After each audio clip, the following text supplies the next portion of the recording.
여러분 오늘도 평안한 밤 보내셨습니까? 7월 14일 목요일 주님과 함께하는 완벽한 오늘 시작하겠습니다. 오늘은 시편 58편 1절부터 11절 오늘의 선명한 믿음으로라는 제목으로 말씀을 나누어 보겠습니다. 본문 말씀 제가 읽어드립니다. 통치자들아 너희가 정의를 말해야 하거늘 어찌 잠잠하냐 인자들아 너희가 올바르게 판결해야 하거늘 어찌 잠잠하냐 아직도 너희가 중심에 악을 행하며 땅에서 너희 손으로 폭력을 달아주는도다. 악에는 모태에서부터 멀어졌음이요 남에서부터 곁길로 나아가 거짓을 말하는도다. 그들의 독은 뱀의 독 같으며 그들은 귀를 막은 귀머거리 독사 같으니 술사에 홀리는 소리도 듣지 않고 능숙한 술객의 요술도 따르지 아니하는 독사로다. 하나님이여 그들의 입에서 이를 꺾으소서. 여호와여 젊은 사자의 어금니를 꺾어내시며 그들이 급히 흐르는 물같이 사라지게 하시며 겨누는 화살이 꺾임 같게 하시며 소멸하여 가는 달팽이 같게 하시며 만삭되지 못하여 출생한 아이가 햇빛을 보지 못함 같게 하소서. 가시나무 불이 가마를 뜨겁게 하기 전에 생나무든지 불 붙는 나무든지 강한 바람으로 휩쓸려 가게 하소서. 의인이 악인의 보복당함을 보고 기뻐하며 그의 발을 악인의 피에 씻으리로다. 그때의 사람의 말이 진실로 의인에게 갚음이 있고 진실로 땅에서 심판하시는 하나님이 계시다 하리로다. 아멘. 우리 믿는 자들이 흔하게 하는 말로 이 세상이 갈수록 악해져 간다. 이런 말들 많이 하는데요. 세상이 갈수록 악해져 가는 것은 하나님께서 성경을 통해서 예언해 주고 계시는 시대의 모습이기도 하고요. 또 이 세상에서 빛과 소금의 역할을 감당해야 할 교회와 성도들이 그 역할을 제대로 하지 못하고 있기 때문이기도 할 것입니다. 그런데 갈수록 악해져 가는 이 세상의 모습도 문제지만 이 가운데서 우리 믿는 자들이 정말 조심하고 주의해야 할 것들이 있습니다. 첫째는 악인들의 득세를 바라보며 심령이 상하고 무너지는 것을 주의해야 합니다. 하나님이 살아계시고 하나님은 정의와 공의의 하나님이신데 왜 악인들이 더 잘 살고 왜 악인들이 더 잘 나가고 왜 악인들이 더 많이 누리며 사는가? 이것에 대해서는요, 이미 앞에서 말씀을 드린 적이 있는데요. 이 세상이 말 그대로 악한 세상이기 때문에 그렇습니다. 악한 세상이기 때문에 악인들이 득세하는 것은 당연한 이야기가 되겠죠. 이 세상이 악한 세상이 아니라 선한 세상이었다면 악인들이 득세하는 일은 없지 않았겠습니까? 그래서 우리는요, 이러한 악한 현실들을 받아들이고 악인들의 득세를 보면서 탄식하고 원망하고 상심할 것이 아니라 내가 좀 더 선하게 살아야 하고 내가 좀 더 하나님의 공의와 정의에 합한 삶을 살기 위해서 노력해야 함을 다짐하고 결단하는 것이 바른 모습일 것입니다. 그런데 우리가 이 악인들의 득세에 대한 상심과 원망보다 더 조심해야 할 것은요. 그러다가 악인들을 닮아 버리는 것입니다. 악의 오염이 되는 것이죠. 처음에는 악에 대한 강한 거부감이 있다가도 남들 다 그렇게 하는데 나만 안 하면 바보지. 이렇게 타협하고 닮아갈 수 있다는 것입니다. 그런데 이미 교회와 이 교회의 성도들도 많은 부분에서 이미 악한 세상을 닮아가고 있고 이미 악에 오염되어 가고 있는 안타까운 현실들을 우리는 보게 되죠. 예를 들면 동성애예요. 동성애가 지금 우리 사회는 물론이거니와 교회 안에서도 용인이 되고 있는 그런 상황들 우리가 보고 있지 않습니까? 뭐 이미 미국이나 유럽의 교회들에서는 동성애가 죄다라고 말하는 것이 오히려 죄가 되는 그런 상황이 되어버리지 않았습니까?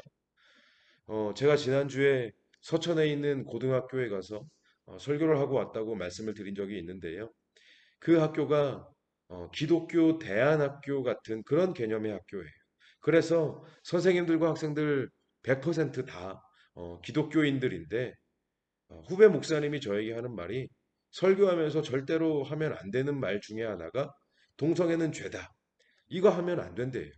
자기는 예전에 이 말을 했다가 아주 곤욕을 치렀다고 하더라고요. 물론 제가 했던 설교의 주제와는 상관이 없었기 때문에 말할 일도 없었지만 기독교 대안학교에서도 이러고 있으니 일반 학교들에서는 오죽하겠습니까? 그리고 한 기독 언론사에서 목회자들을 대상으로 목사들을 대상으로 설문조사를 했는데요. 목사님들 1000명 중에 무려 5.3%가 동성애를 찬성했다고 합니다. 여러분 이거 그래도 아직 반대가 압도적으로 많네? 이렇게 다행스럽게 받아들여야 하는 것일까요? 아니죠. 목사들 중에 5.3%나 5.3%나 동성애를 찬성한다고? 미친 거 아니야? 여러분 이런 반응이 나와야 맞는 겁니다. 글쎄요. 진짜 차별금지법이 통과되면 설교 강대상에서도 동성애가 죄라는 말을 하지 못하고 교회 안에서 동성 결혼식이 거행되는 그런 일을 우리가 조만간 보게 될지도 모르겠는데요. 여러분 이런 게 문제인 거예요.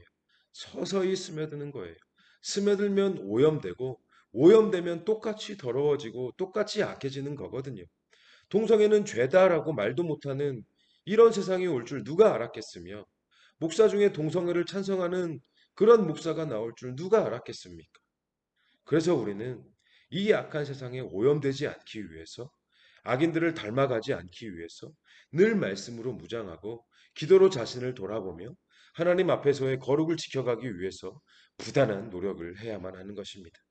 그런데 여러분, 저는 이 시편 58편의 다윗을 묵상하면서 이런 생각이 들었습니다. 악인들이 득세하고 있는 이 현실 속에서 그래도 하나님을 향한 선명하고 분명한 믿음을 가지고 살 수 있다는 것이 참으로 큰 은혜구나. 이 악한 세상 속에서도 그래도 하나님의 정의와 공의를 믿고 신실하고 진실하고 거룩하게 살아가고자 하는 것이 이게 참으로 은혜구나. 이런 믿음이 있는 것이 참으로 감사하구나. 악인들이 득세하고 큰 소리치며 사는 것은요. 그들은 하나님을 믿지 않기 때문입니다. 하나님을 믿지 않으니 심판도 믿지 않습니다. 다윗이 지금 악인들을 향한 하나님의 심판을 간절하게 갈구하고 있지만 악인들에게 이런 말들은요. 그저 우습게 들릴 뿐입니다. 내가 하나님한테 심판받는다고? 하나님이 어디 있는데? 웃기는 소리. 누가 날 감히 심판해? 심판할 테면 해보라고 해. 하나님의 존재에 대한 믿음이 없고 심판에 대한 믿음이 없기 때문에 죄책도 없고 두려움도 없는 겁니다. 결국 사람은요, 자기가 믿는 대로 사는 거거든요. 그들은 안 믿어지니 악하게 사는 것이고 우리는 믿어지니 선하고 의롭게 살려고 노력을 하는 것이죠. 성경에서 욥의 아내는요. 시련 속에서 남편 욥에게 하나님을 부인하고 죽으라고 저주를 퍼부었습니다. 하나님이 안 믿어지니 그런 거예요. 하지만 욥은 그 엄청난 시련 속에서도 하나님을 부인할 수가 없습니다. 하나님을 향한 선명한 믿음이 있는데 어떻게 하나님을 부인합니까? 다윗도 마찬가지예요. 악인들이 득세하는 것을 보면서도 악을 용납하지도 않고 악인들과 타협하지도 않습니다. 왜요? 하나님에 대한 선명하고 분명한 믿음이 있으니까. 이 믿음이 있는데 어떻게 악을 용납하고 어떻게 악인들과 타협합니까? 그래서 우리는요. 나에게 하나님에 대한 선명하고 분명한 믿음이 있음에 감사해야 합니다. 그 믿음으로 세상의 악인들과 구별될 수 있음에 악과 타협하지 않을 수 있음에 감사해야 합니다. 그리고 비록 악인들에게 뒤처지고 손해와 피해를 감수해야 할 일들이 생기고 어쩔 때는 억울한 일을 당해야 할 때도 있지만 내가 악인의 편이 아니라 의인의 편에 설 수 있는 그런 믿음이 있다는 사실에 감사해야 합니다. 이 약한 세상 속에서도 우리 안에 하나님을 향한 믿음이 있음에 감사하는 저와 여러분들이 되셨으면 좋겠습니다. 그런가 하면 또 중요한 것은요. 본문 11절의 말씀인데요. 그때 사람의 말이 진실로 의인에게 갚음이 있고 진실로 땅에서 심판하시는 하나님이 계시다 하리로다. 무슨 말이냐면 결국에는 의인이나 악인이나 모두 다 같이 과연 하나님은 살아계셨구나. 의인은 의대로 악은 악대로 반드시 하나님의 심판을 받는구나. 이것을 깨닫게 될 날이 반드시 분명히 온다는 것입니다. 지금 당장은 하나님 편에 서서 믿음을 지키며 의인의 삶을 살아간다는 것이 힘들 수 있습니다. 손해를 보고 억울한 일을 당하고 그냥 무조건 참아야 할 수도 있습니다. 하지만 결국 마지막에 웃는 사람은 누굽니까? 마지막에 하나님 곁에 서게 될 사람은 누굽니까? 저와 여러분인 줄로 믿습니다. 물론 미래의 일에 대해서 확실한 믿음을 가지고 산다는 것은요, 굉장히 어려운 일입니다. 막연할 수도 있습니다. 특히나 현실의 굴레가 우리를 너무 강하게 짓누르고 있는 나머지 미래의 소망만을 바라보고 사는 것은 결코 쉬운 일이 아닙니다. 하지만 여러분, 미래에 대한 막연한 소망을 오늘의 선명한 믿음으로 바꿀 수 있는 방법이 있습니다. 뭘까요? 말씀과 기도입니다. 말씀과 기도로 주님과 오늘을 동행하는 것입니다. 말씀과 기도로 주님과 오늘을 함께하는 것입니다. 그렇게 주님과 함께 하루하루를 살아감으로 오늘을 살아감으로 미래를 향해 나아갈 수 있는 것입니다. 그래서 저는요, 미래의 소망을 가지고 살아간다는 것이 주님과 함께 오늘을 동행하는 것이라고 말씀을 드리고 싶습니다. 사람들은 나중에야 아, 과연 하나님은 살아계시구나 하겠지만 그때가 돼서야 비로소 하나님은 살아계셨구나 하겠지만 우리는 오늘도 오늘도 선명한 믿음 가운데에서 살아계신 하나님을 경험하며 살아갈 수 있는 것입니다.